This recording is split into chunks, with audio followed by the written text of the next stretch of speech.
আপনাদের সামনে একটা কাজের বুয়ার ইতিহাস তুলে ধরি গো বাবা। আপনারা ঢাকার তেজগাঁয়ের নাম শুনছেন কিনা? মারহাবা বলেন। এই তেজগাঁও পার হলে বাবা সামনে গুলশান বনানীর নাম শুনছেন কিনা? একটা কাজের বুয়া বাসায় কাজ করতো, আমার মায়েরা শুনে নেবেন মা। বাসায় কাজ করতো, হজের আর মাত্র 19 দিন বাকি আছে। বনানীর একজন শিল্পপতি স্ত্রী, স্বামী স্ত্রী হজে যাবে। কাজের বুয়ারে বলছি, ও রাবেয়ার মা, আমার এহরামের কাপড় 4টা ধুইয়া দাও। কারণ 4টা কাপড় অর্থাৎ 2 সেট এহরামের কাপড়। ওই কাজের বুয়া সাবধানে বাবা, কাজের বুয়াটা সাবান দিয়া এহরামের কাপড়টা ধুইতাছে। বাজান ওই ইহরামের কাপড় ধোয়া পানির সাথে চোখের পানিও গড়ায় গড়ায় পড়তেছে। কাজের বুয়া বালতির মধ্যে নিয়ে যখন ইহরামের কাপড়টা ধুইতাছে, চোখের পানি বালতির মধ্যে পড়ে আর বলে, মালিক রে, আমার মালিকের টাকা আছে, তোমার মক্কা মদিনা দেখতে।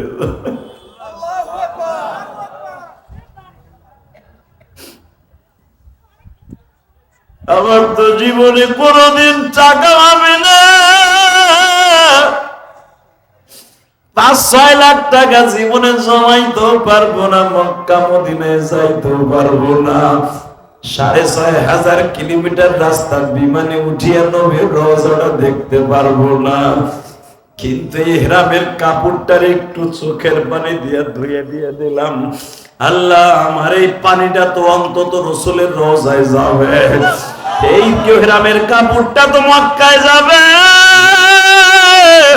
ইহরামের কাপড়ের সাথে আমার চোখের পানি লাগাইলাম। আমি একজন কাজের বুয়া, গরিব মহিলা। অবশ্যই এই চোখের পানিটা যদি ইহরামের কাপড় সুতার সাথে লাগে, আমার এই মালিক এই কাপড়টা পরিয়া যখন তওয়াফ করবে, আমার চোখের পানিটা তুমি কাবা করে সাক্ষী রেখে দিও। কাজের বুয়া এইভাবে কানছে আর সুন্দর করে বাবা ইহরামের কাপড়টারে ধুইয়া শুকাইছে। শুকাইয়া বাবা আবার চোখের পানি ওইটার সাথে লাগাইছে। ইহরামের কাপড়ের সাথে চোখের পানি লাগাইয়া সুন্দর করে ইস্তারি করিয়া ভাঁজ করে মালিকের লাকেজে ভরে রাখছে। বাজান, এখন আমার দিকে তাকায় আপনিও কাঁদবেন। 4 দিনের মাথায় হঠাৎ করে কাজের বুয়া বলতাছে, ও আমার মালিক, বলো রাবেয়ার মা, আমার 1 মাসের ছুটি দেন। সুবহানাল্লাহ বলেন না? আপনারা তো হজে যাবেন, 40 দিন লাগবে, আমার 1 মাসের ছুটি দেন, আমার একটু কাজ আছে। 4 দিনের মাথায় মালিক বলতেছে, তুই 1 মাসের ছুটি, ঠিক আছে, আমরা যখন হজে যাইতেছি, তোর বেশি কাজে লাগবে না। কাজের বউ তো আর একটা আছে, যা তুই 1 মাসের ছুটি নিয়ে কি তোর মাইয়া খেয়ে বিয়ে দিবি গ্রামে যায়, মমিন সিং বাড়ি, যা করি করবো, আমার 1 মাসের ছুটি দেন। মারহাবা কর। বাজান রে, 1 মাসের বেতন অগ্রিম লইয়া গেছে গা। হেরা হজে যাওয়ার আগেই কাজের বুয়া নাই। মালিক আর মালিকের বউ যখন তওয়াফ শেষ করে বাবা আব্দুল আজিজ গেট দিয়ে 1 নাম্বার গেট দিয়ে যখন বাইর হইতেছি, হঠাৎ করে দেখি সাদা বোরকা পরা আমাকে কাজের বুয়ার মতো দেখা যায়। মালিকের বউ কয়, দেহতেই যে আমাকে রাবেয়ার মা না? হ্যাঁ, রাবেয়ার মা করতে রাগায় দেখো না একটু। মালিক রে দেখা রাবেয়ার মা, কাজের বুয়াটা মুখ ঢাকতেছে লজ্জায়। এই তুমি কি রাবেয়ার মা? তোমার রাবেয়ার মা আমার কাজের বুয়া? চোখের পানি ছেড়ে দিয়ে কয়, মালিক, হ্যাঁ, আমি আপনার বাড়ির কাজের বুয়া। মারহাবা বলেন আরো জোরে। সমস্ত প্রশংসার মালিক।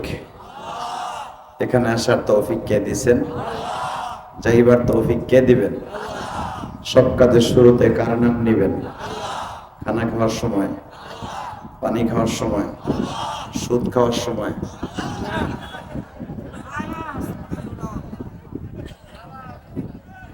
সুদ খাওয়া হালাল না হারাম? খাইতে খুব আরাম। মনে রাখবেন, 1 টাকা যে সুদ খায়, আবার কমাই দিলা কেন?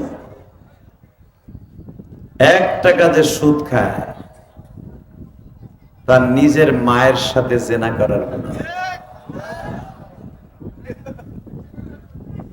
এই হাসলি কেন তুই? তোরে পাবনা পাঠাইতে হবে। একসাথে বলবেন, সুদ খাওয়া হালাল না হারাম? বাজান, সুদের গুনাহ এত মারাত্মক গুনাহ, যদি আপনি ভালো করে জানেন, জীবনে না খায়া থাকবেন, সুদ খাবেন না। কারণ মার সাথে জেনা করবে এমন কোন সন্তান পৃথিবীতে জন্ম নেয়? নবী আমার বলেন, যে ব্যক্তি 1 টাকা সুদ খায় তার নিজের আপন মার সাথে জেনা করার গুনাহ হবে। যেই মায়ের গর্ভ থেকে নিজের মায়ের তল পেটটা চিড়ে আমরা দুনিয়া আসছিলাম, তাই না? এই জন্য কবিতার ভাষায় কিন্তু এইভাবে বলেন, মায়ের 1 ফোঁটা দুধের দাম কাটিয়া শরীরের চাম, জুতা বানায় দিলেও ঋণের শোধ হবে না। কথাটা বাস্তব না বাস্তব? কারণ কি জানেন, এই জনম দুঃখিনী মা আপনার আমারে পেটে রাইখা এই তল পেটটা দেখবেন, যারা বিবাহ করছেন চিড়ে যায় মায়ের তল পেটটা। আহারে মা, সেই মায়ের সাথে জেনা করার গুনালে আপনি কবরে যাবেন, আর রব্বে কারিম আপনারে আরামে খাওয়াবে, এটা কোনোদিন আপনি পাইবেন না। আল্লাহ যেন আমাদের সবাইকে সুদের গুনাহ থেকে হেফাজত করেন। এই বড় ক্যামেরাম্যান, জলদি সর।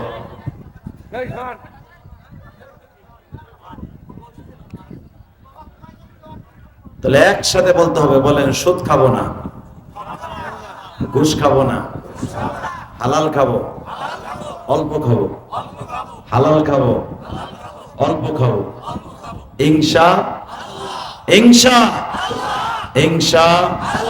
যারা সুদ খায়, বলেন, যারা সুদ খায় ওর মাইয়া বিয়ে করবো না, ওর মাইয়ার লোকে প্রেমও করবো না। সুদখোরের মাইয়ার চেহারা ভালো হইলে এলাকার চেয়ারম্যানের বলা তার পিছনে ঘুরে। কথা ঠিক না বেটি? আল্লাহকে যারা সুদ খায় ওদেরকে সালাম দেওয়া যায় নাই। সুদখোরের কোনো দোয়া আসমানে যায় না, ওর কাজ দিয়ে ঘুরলেও আপনার দোয়া কবুল হবে না। আল্লাহ যেন আপনাদের সবাইকে সুদের গুনাহ থেকে হেফাজত করেন। এই লোক জিমা একটু কুতু কুতু দেন, কুতু কুতু কুতু কুতু দেন। একসাথে বলেন তো, আলোচনা যত সময় চলবে আপনি থাকবেন না ভাগবেন? সবাই থাকবেন, সবাই থাকবেন। আল্লাহকে হাত উঠাই দেখান তো, কে কে ভাগবেন?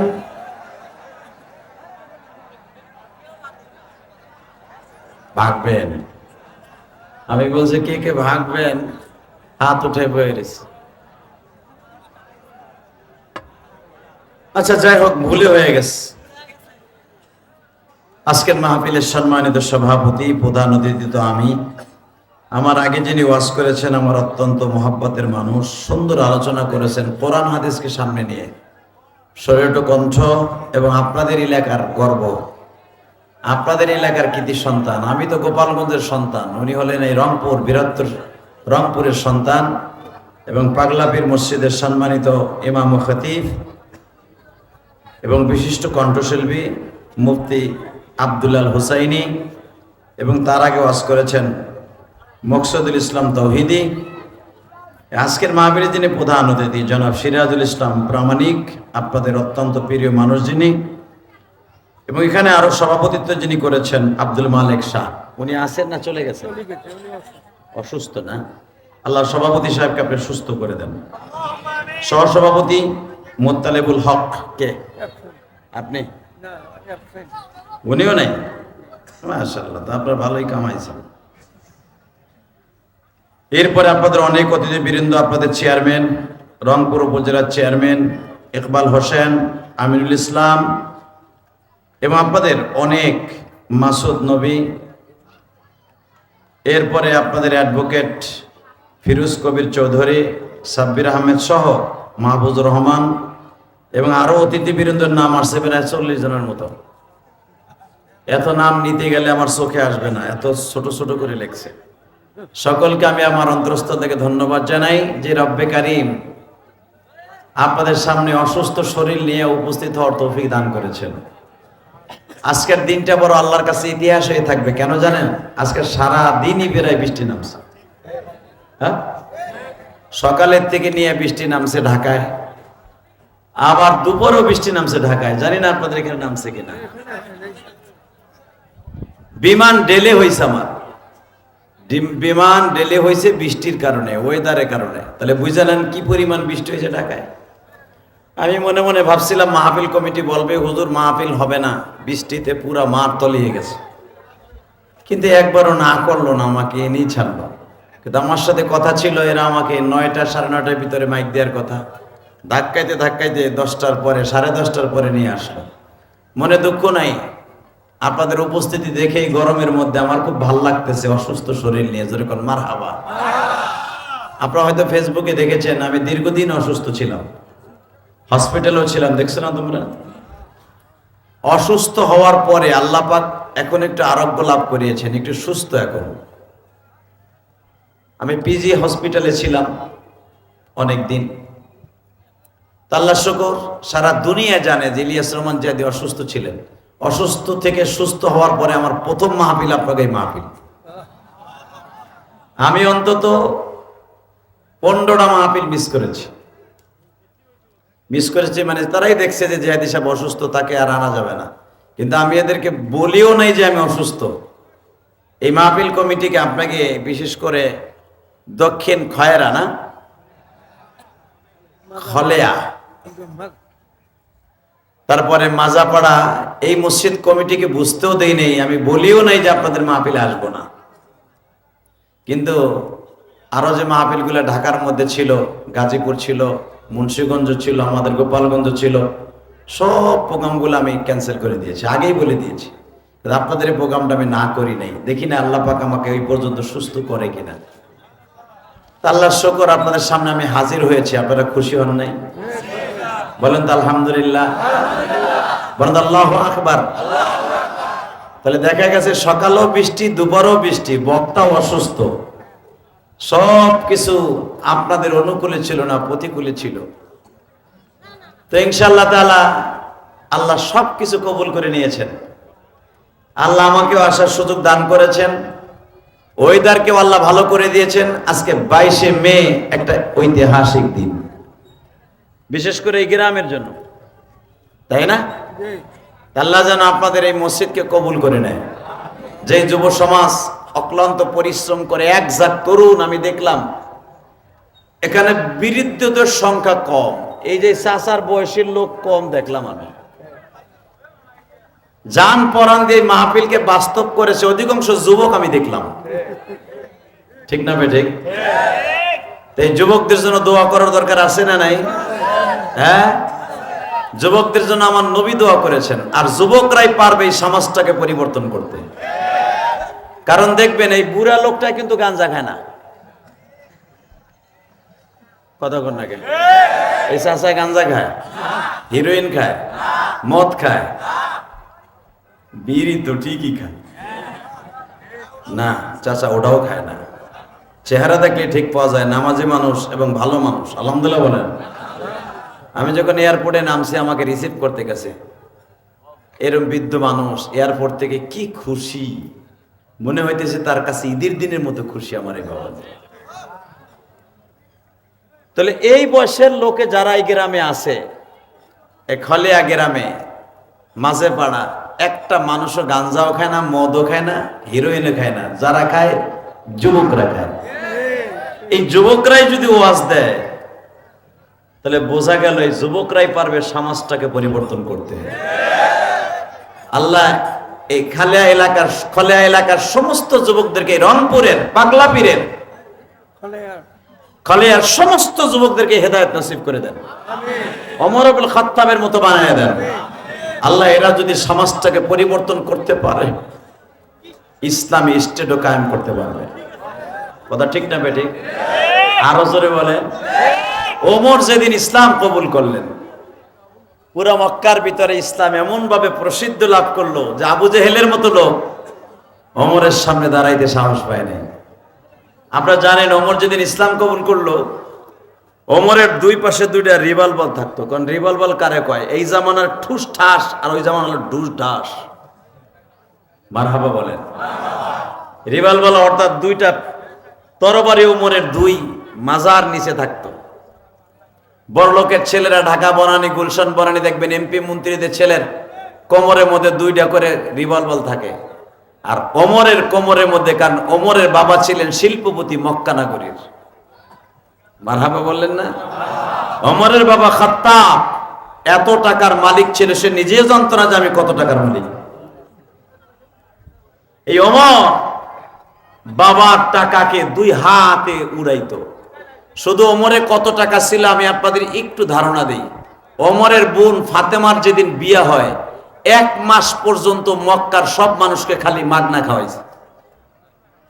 1 মাস প্রায় 50টার উপরে উট জবাই দিয়া হযরত ওমর তার বোনের বিয়ের অনুষ্ঠান করছে।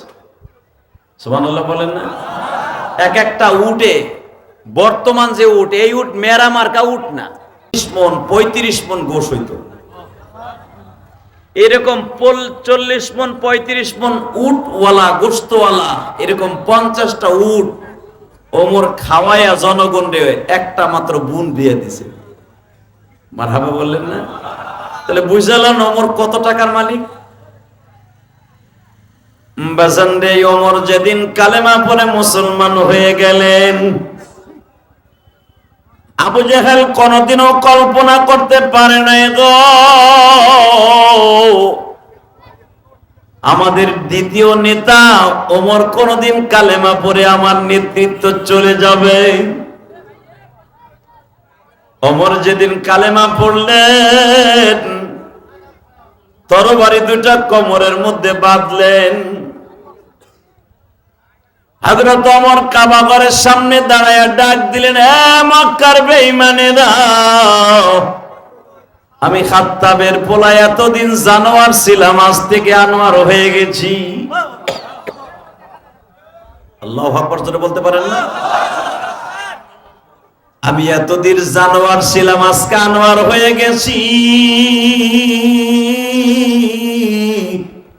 মিল্লাতা আবিকুম ইব্রাহিম হুয়া সাম্মাকুমুল মুসলিমিন।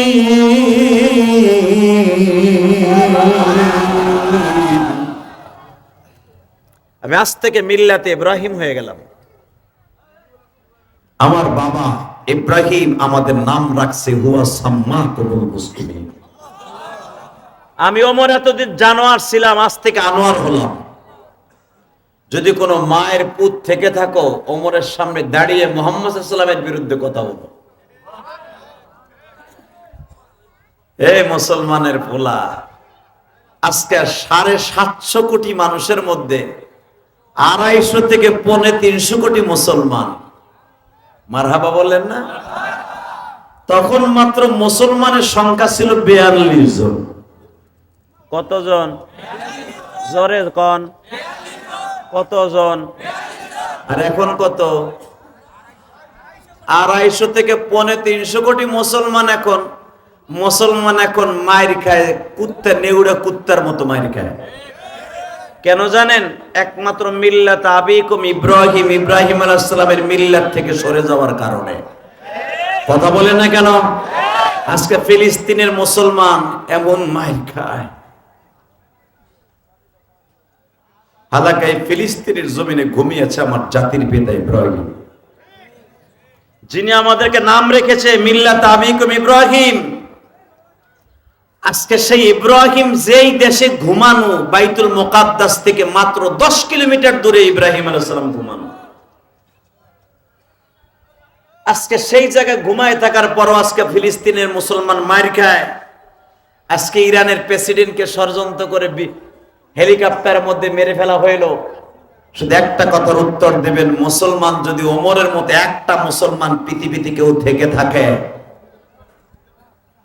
ওমরের মতো একটা মুসলমান থেকে থাকে, পৃথিবীর কোন এমন বেঈমান নাই মুসলমানের যাররা পরিমাণ ইমানের ক্ষতি করতে পারে। সবচেয়ে বড় দুশমন হলো এখন মুসলমানের সবচেয়ে বেজন্মা ইসরায়েল। কথা বলেন না কেন? আরো জোরে বলতে হবে। এই রংপুরের মুসলমান পাগলা পীরের কোন থানা? রংপুর সদর। এটা কি রংপুর সদর নাকি? রংপুরের মানুষের কয় মানুষের মুফিস। কে কইছে মুফিস? আপনারা মুফিস না, তো আপনারা জান্নাতি মানুষ। কারণ কি জানেন? আপনারা গরিব হলো, আপনাদের দিলটা অনেক নরম। আলহামদুলিল্লাহ বলেন। আল্লাহ।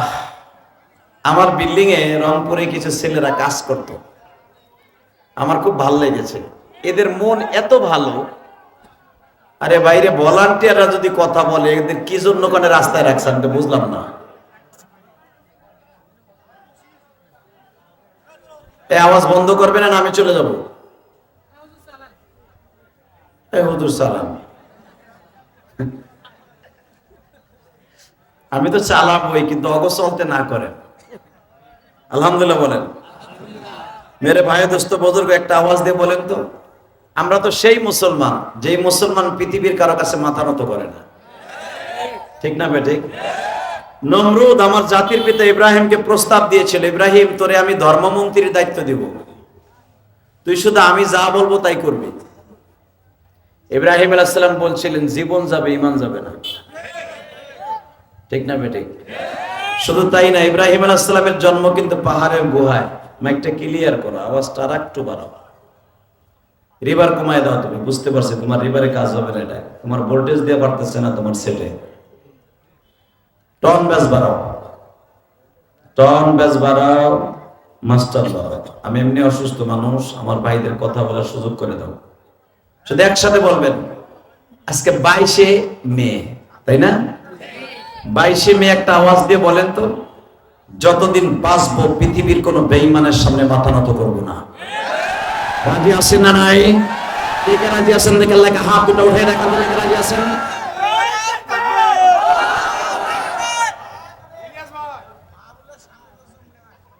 তাকবীর দিলেন, কিন্তু এইটুক তাকবীর দেখি। তাকবীর কে দিছিলেন? দাঁড়ান তো, কোন যুবক তাকবীর দিছে? দাঁড়াও তো, দাও জোরে মারো, তাকবীর দাও।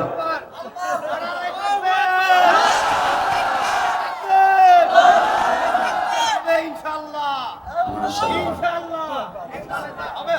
ইনশাআল্লাহ, ইনশাআল্লাহ। হ্যাঁ ঠিক আছে, তুমি পাগলা পীরের লোক, বুঝতে পারছি। আল্লাহ ইনশাআল্লাহ। হ্যাঁ, ইসলামের বিজয় হবে, আজ হোক কাল হোক হবে।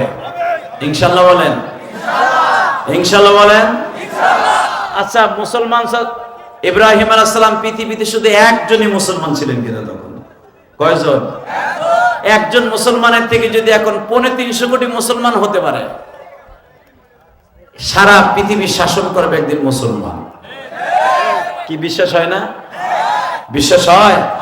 এই যে সালাউদ্দিন আইয়ুবী ফিলিস্তিনের বাদশা ছিলেন। সালাউদ্দিন আইয়ুবী এত বড় বাদশা ছিলেন, এই ইসরায়েলকে একবার দুইবার না, বহুতবার নাকুনি চুমুনি খাওয়াইছে।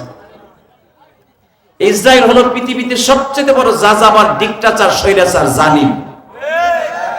এদের মতো বেজন্মা পৃথিবীতে কোনো জাতি নাই। কথা বলেন না কেন? আপনারা কি জানেন এই ইসরায়েল বেজন্মা, এত বড় বেজন্মা, ওদের কোনো জন্মের ঠিক নাই। কারণ ওদের কোনো দেশ নাই, ওরা যাযাবর, রোহিঙ্গাদের মতো। ইব্রাহিম আলাইহিস সালামকে প্রস্তাব দিল নমরুদ। প্রস্তাবটা কি? ইব্রাহিম তুই শুধু আমার কথাটা মেনে নিবি, আমি যা করব তাই কবি, আমি যা বলবো তুই মেনে নিবি। ইব্রাহিম আলাইহিস সালাম বললেন, একটা কথা বলি রে জালিম, ইন্নী ওয়াজ্জাহতু ওয়াজহিয়া লিল্লাযী ফাতারাস সামাওয়াতি ওয়াল আরদ হানিফা ওয়া মা আনা মিনাল মুশরিকিন। আল্লাহু আকবার বললেন না? আমি আমার চেহারাকে রবের দিকে ঘুরাইছি। ইন্নী ওয়াজ্জাহতু, এটা অনেকে মনে করে জায়নামাজের দোয়া, এটা কিন্তু জায়নামাজের দোয়া না, এটা আমার বাবা ইব্রাহিম আলাইহিস সালামের দোয়া। মারহাবা বলেন। কার দোয়া? আমার বাবা, আপনার বাবার দোয়া। ওনার নাম কি? জোরে কর। বাবা কয়জন বলেন তো? জোরে কর। বাবা কয়জন? আপনি মুসলমান না। ওই একজনে কয় 3 জন। আমি আপনার কাছে শিখাই দিয়ে যাই, পাগলা পীরের মুসলমান, রংপুরের মুসলমান, আব্বা 4 জন। কয়জন? জোরে কন।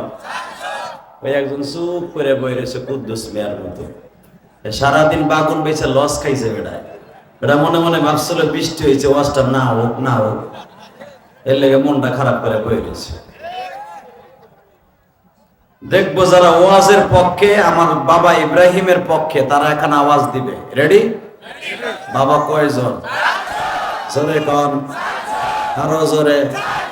হাত দুটো দেখেন আমার আল্লাহরে, এইভাবে দেখেন। কয়জন? জোরসে বলো।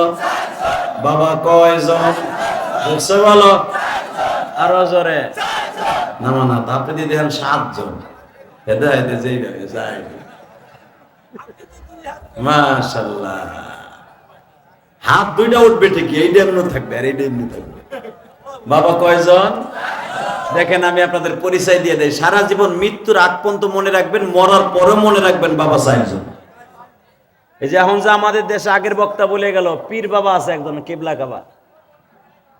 আরে আমার বাবা ভালো, বাবা দেখতে কি সুন্দর, বলে নাই?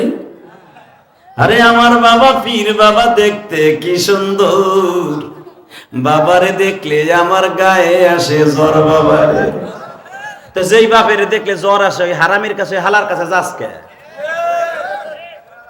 কথা কন না কে? আরো জোরে কর। আরে পীর তো বাপ না, পীর হলো আমার শায়েখ হতে পারে, আমার মুরব্বী হতে পারে। বাপ আমার 4 জন। কয়জন? বলেন। 1 নম্বরে আদম বাবা, বলেন। মক্তবে পড়ছেন না? এইভাবে পড়াই দিয়া যায় যেন মরার পরও 4 জন বাপরে একসাথে 4টা গাড়িতে জান্নাতে যেতে পারে। 1 নম্বরে আদম বাবা, 2 নম্বরে ইব্রাহিম বাবা, ঠিক আছে না? 2 জন বাবা। হ্যাঁ।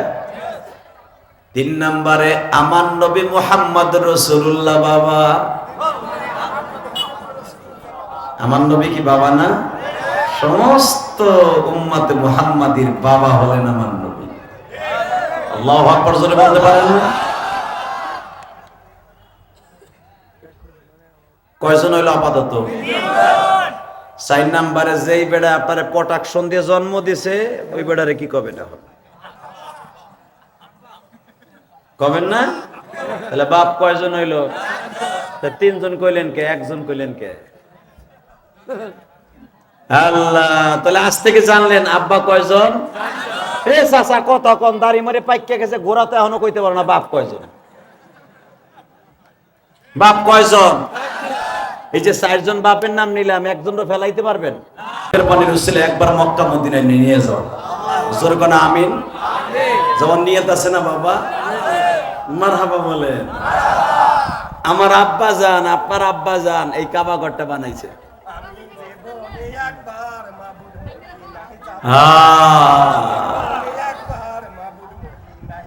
হ্যাঁ, মারহাবা বলেন। আল্লাহু আকবার জোরে বলেন। আমি জীবনে একবার মওলা মদিনায় যাব, আমি মদিনা যাব, মদিনা যাব, আমি জীবনে একবার মওলা মদিনা যাব। বাজানরা আমি শুধু আপনাদের খিদমতে আরজ করতে চাই, আল্লাহর কাছে যদি চাওয়ার মতো চায় পাওয়া যায় কি যায় না? যায়। আল্লাহু আকবার, আল্লাহু আকবার। আমার চাইতে গুনাহগার এই মাহফিলে কেউ নাই। জুনায়েদ বাগদাদিরে গাছে সালাম দিত, গাছে। জোরে করে আল্লাহু আকবার। কিসে সালাম দিত? বনের হরিণে সালাম দিত। এই জুনায়েদ বাগদাদি বলতো আমার মতো কুকুর, আমার মতো নিকৃষ্ট কেউ নাই যদি ঈমান না নিয়ে মৃত্যুবরণ করে। হালাকে জুনায়েদ বাগদাদির মতো জানোয়ার পৃথিবীতে একটাও ছিল না। আপনি শুনলে আশ্চর্য হয়ে যাবেন, জুনায়েদের মতো এত পাপ আপনারা কেউ এখানে করেন নাই। সে যদি পৃথিবীতে সবচেয়ে বড় ওলিদের কাতারে একজন হতে পারে, আপনার আমার নামটা আজকে ওলিদের খাতা হতে পারে, ইনশাআল্লাহ বলেন। জুনায়েদ বাগদাদি ও নবীর প্রেম ছিল তার অন্তর অনেক বেশি, যেরকম মারহাবা। জুনায়েদ বাগদাদি ওই জামানার সবচেয়ে বড় কুস্তিবিদ ছিল। কুস্তিবিদ চিনেন? হ্যাঁ, জুনায়েদ রে কুস্তিদের খেলোয়াড়ে কেউ পিঠ জমিনে ঠেকাইতে পারতো না, এত কুস্তির দিক দিয়ে 1 নাম্বার ছিল, সারা পৃথিবীতে 1 নাম্বার ছিল। তো জুনায়েদ বাগদাদি আগামীকালকে কুস্তি লাগবে, বসে বাবা বো, বেটা বো, ওইখানে বো, দাঁড়ায় আছে কেন মগা, তুই বসে পড়ো মগা। আর এক মগা খা দাঁড়ায় দাঁড়ায় হাসতেছে, মারহাবা বলেন। কষ্ট হইতেছে আপনাদের?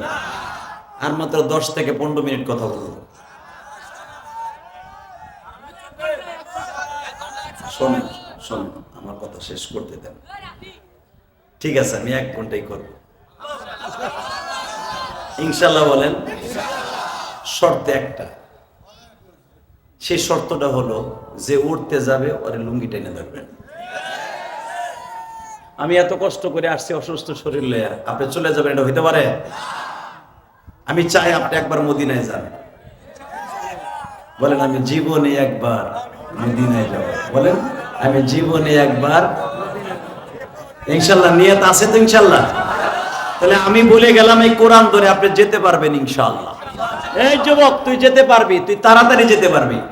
যারা স্টুডেন্ট আছো, ছাত্র আছো, তুই দেখবি ইনশাআল্লাহ তোর যৌবন কালী মক্কা মদিনায় যেতে পারবি যদি তোর নিয়ত আজকে ভালো থাকে।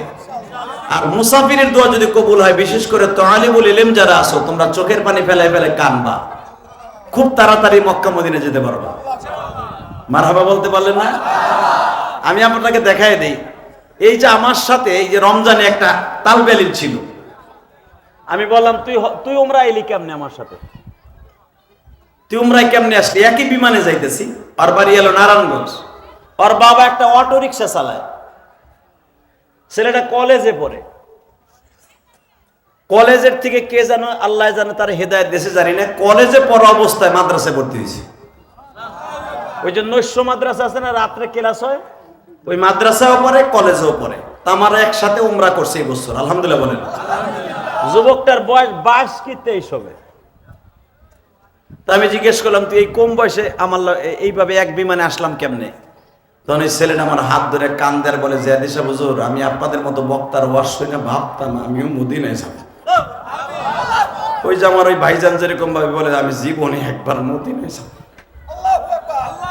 হুজুর আমি ওয়াজের মাঠে বইয়া ভাবতাম, হুজুর যখন মক্কা মদিনার কথা ওয়াজ করতো তখন আমি ভাবতাম, আল্লাহ হুজুর আমি যখন ক্লাস 7-এ পড়ি তখন এক হুজুর আমাদের এখানে ওয়াজ করতে আসছিল, আমাকে গ্রাম মহল্লায় নারায়ণগঞ্জ চাষারা আমাকে ঈদগাহ মাঠে ওয়াজ করতে আসছিল। হুজুর বলছিল অতি তাড়াতাড়ি হজে যাইতে পারবেন একটা আমল করলে, সেটা হলো বেশি বেশি করে কাঁদবেন আর বেশি বেশি করে দুরূদ পড়বেন। হুজুর আমি ক্লাস 7-এর বছর থেকে আমি প্রতিদিন দুরূদ পড়ি, আমি একটা দিনও মিস করি নাই, আমি প্রতিদিন 1000 বার করে দুরূদ পড়ি।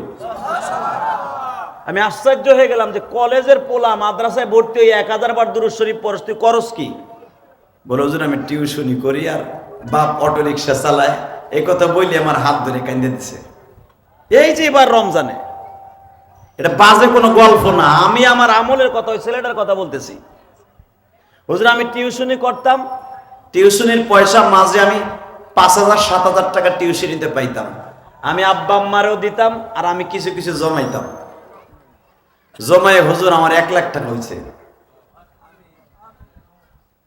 তারপরে হঠাৎ আমি আমার আব্বার একদিন বলছি, আব্বা আমি উমরায় যাব।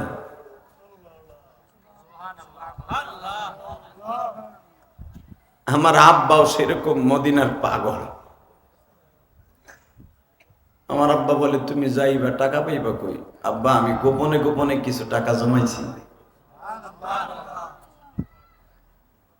হুজুর আমার আব্বা বলে ঠিক আছে, যাইতে কত টাকা লাগবে? আব্বা 1.5 লক্ষ টাকা লাগবে, আমার কাছে 1,20,000 আছে। দেখেন আব্বা কারে কয় রে বাবা। ওই ছেলেটা বলে হুজুর আমার আব্বা আমারে বলে আমিও যাও তোমারে অনুমতি দিলাম। আমি আব্বারে প্রথম বললাম, আব্বা তাহলে আপনি যান, আমি থাকি, আমি পরেও যাইতে পারবো না। আমার আব্বা বলে, না রে বাবা, কবুল হইছে তোমার কপাল, আমি কেমনে যাব? তুমি আগে করিয়ে আসো বাবা, এবার রমজানে আমিও নিয়ত করলাম আগামী বছর দরকার হয় জায়গা পেয়েছে আমিও উমরায় যাব। হুজুর আমি আমার আব্বারে পাঠাইতে চেয়েছিলাম, আমার আব্বা আসে নাই, আমারে পাঠাইছে।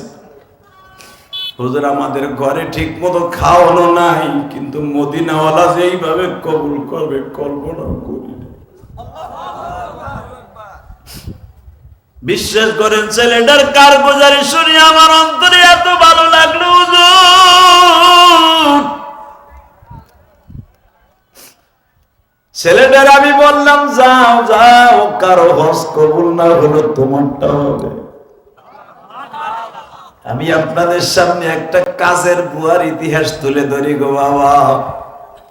আপনারা ঢাকার তেজগাঁয়ের নাম শুনছেন কিনা? মারহাবা বলেন। এই তেজগাঁও পার হলে বাবা সামনে গুলশান বনানীর নাম শুনছেন কিনা? একটা কাজের বুয়া বাসায় কাজ করতো, আমার মায়েরা শুনে নেবেন মা। বাসায় কাজ করতো, হজের আর মাত্র 19 দিন বাকি আছে। বনানীর একজন শিল্পপতি স্ত্রী, স্বামী স্ত্রী হজে যাবে। কাজের বুয়ারে বলছি, ও রাবেয়ার মা, আমার এহরামের কাপড় 4টা ধুইয়া দাও, কারণ 4টা কাপড় অর্থাৎ 2 সেট এহরামের কাপড়। ওই কাজের বুয়া সাবধানে বাবা, কাজের বুয়াটা সাবান দিয়া এহরামের কাপড়টা ধুইতেছে। বাজান ওই এহরামের কাপড় ধোয়া পানির সাথে চোখের পানিও গড়ায় গড়ায় পড়তেছে। কাজের বুয়া বালতির মধ্যে নিয়ে যখন এহরামের কাপড়টা ধুইতেছে, চোখের পানি বালতির মধ্যে পড়ে আর বলে, মালিক রে, আমার মালিকের টাকা আছে, তোমার মক্কা মদিনা দেখতে যাবে।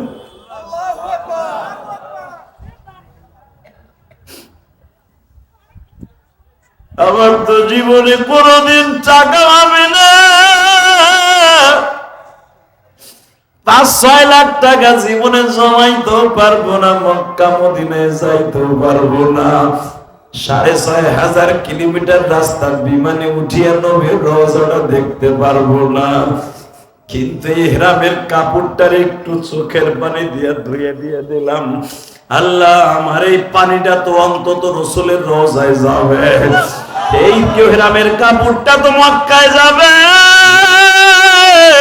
ইহরামের কাপড়ের সাথে আমার চোখের পানি লাগাইলাম। আমি একজন কাজের বুয়া, গরিব মহিলা, অবশ্যই এই চোখের পানিটা যদি ইহরামের কাপড় সুতার সাথে লাগে, আমার এই মালিক এই কাপড়টা পরিয়া যখন তওয়াফ করবে, আমার চোখের পানিটা তুমি কাবা করে সাক্ষী রেখে দিও। কাজের বুয়া এইভাবে কানছে আর সুন্দর করে বাবা ইহরামের কাপড়টারে ধুইয়া শুকাইছে, শুকাইয়া বাবা আবার চোখের পানি ওইটার সাথে লাগাইছে। ইহরামের কাপড়ের সাথে চোখের পানি লাগাইয়া সুন্দর করে ইস্তারি করিয়া ভাঁজ করে মালিকের লাকেজে ভরে রাখছে। বাজান এখন আমার দিকে তাকাই আপনিও কাঁদবেন। 4 দিনের মাথায় হঠাৎ করে কাজের বুয়া বলতাছে, ও আমার মালিক, বলো রাবেয়ার মা, আমার 1 মাসের ছুটি দেন। সুবহানাল্লাহ বলেন না? আপনারা তো হজে যাবেন, 40 দিন লাগবে, আমার 1 মাসের ছুটি দেন, আমার একটু কাজ আছে। 4 দিনের মাথায় মালিক বলতেছে, তুই 1 মাসের ছুটি, ঠিক আছে, আমরা যখন হজে যাইতেছি তোর বেশি কাজে লাগবে না, কাজের বউ তো আর একটা আছে, যা তুই 1 মাসের ছুটি নিয়ে কি তোর মাইয়া ঠেয়ে বিয়ে দিবি গ্রামে যায় মমিন সিং বাড়ি, যা করি করবো, আমার 1 মাসের ছুটি দেন। মারহাবা কর। বাজান রে, 1 মাসের বেতন অগ্রিম লইয়া গেছে গা। হেরা হজে যাওয়ার আগেই কাজের বুয়া নাই। মালিক আর মালিকের বউ যখন তওয়াফ শেষ করে বাবা আব্দুল আজিজ গেট দিয়ে 1 নাম্বার গেট দিয়ে যখন বাইর হইতেছি, হঠাৎ করে দেখি সাদা বোরকা পরা আমাকে কাজের বুয়ার মতো দেখা যায়। মালিকের বউ কয় দেহতেই যে আমাকে রাবেয়ার মা না, হ্যাঁ রাবেয়ার মা করতে রাগায় দেখো না একটু। মালিক রে দেখে রাবেয়ার মা কাজের বুয়াটা মুখ ঢাকতেছে লজ্জায়। এই তুমি কি রাবেয়ার মা? তোমার রাবেয়ার মা আমার কাজের বুয়া? চোখের পানি ছেড়ে দিয়ে কয় মালিক হ্যাঁ আমি আপনার বাড়ির কাজের বুয়া।